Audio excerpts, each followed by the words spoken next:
News, एक पाऊल पुढे। परंडा शहरात सर्वसामान्यांच्या उघड्या डोळ्यांनी दिसणारे 7 ऑनलाईन चक्री जुगार आणि 2 जुगार अड्डे मागील अनेक दिवसांपासून बिनबोभाटपणे सुरू होते।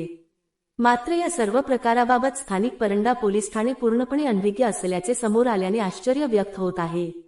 अखेर धाराशिव पोलीस अधीक्षक ऋतू खोखर यांच्या मार्गदर्शनाखाली पोलीस उपअधीक्षक अमोल मोहिते यांनी स्वतः पुढाकार घेत एकाच वेळी 9 ठिकाणी छापा मारून अवैध धंद्यांचे हे जाळे उद्ध्वस्त केले आहे। एकाच वेळी 9 जुगार अड्ड्यांवर कारवाई करून पोलिसांनी मोठी कामगिरी केली आहे।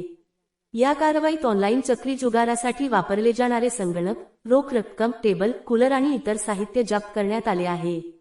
शहराच्या मुख्य भागात इतक्या मोठ्या प्रमाणावर अवैध धंदे सुरू असतानाही स्थानिक पोलिसांना त्यांचा थांगपत्ता कसा लागला नाही, या प्रश्नाने परंडा पोलीस ठाण्याच्या कार्यक्षमतेवर गंभीर प्रश्नचिन्ह निर्माण केले आहे। स्थानिक पोलिसांच्या या अनभिज्ञतेची चर्चा आता संपूर्ण शहरात रंगली आहे। गोपनीय माहिती मिळाल्यानंतर उपअधीक्षक अमोल मोहिते यांनी स्थानिक पोलीस ठाण्याला विश्वासात न घेता थेट स्वतःच्या विशेष पथकासह धाड टाकण्याचे धाडस दाखवले। या मोहिमेत सहाय्यक पोलीस निरीक्षक विजय आडुळे, सहाय्यक पोलीस निरीक्षक प्रवीण सोमवंशी आणि पोलीस उपनिरीक्षक रामचंद्र भवर यांच्यासह मुख्यालयातील विशेष पथकातील पोलीस कर्मचाऱ्यांनी मोलाची कामगिरी बजावली। शहरातील अवैध धंद्यांनी तरुणाईला विळखा घातला होता।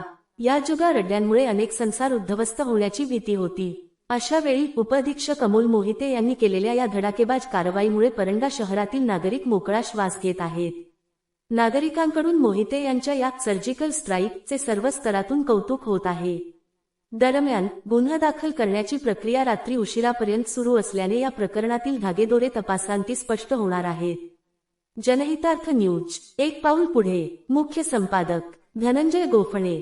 आपल्या परिसरातील बातम्या पाहण्यासाठी चॅनलला सबस्क्राइब करा, व्हिडिओला लाईक करा आणि बेल आयकॉन दाबायला विसरू नका।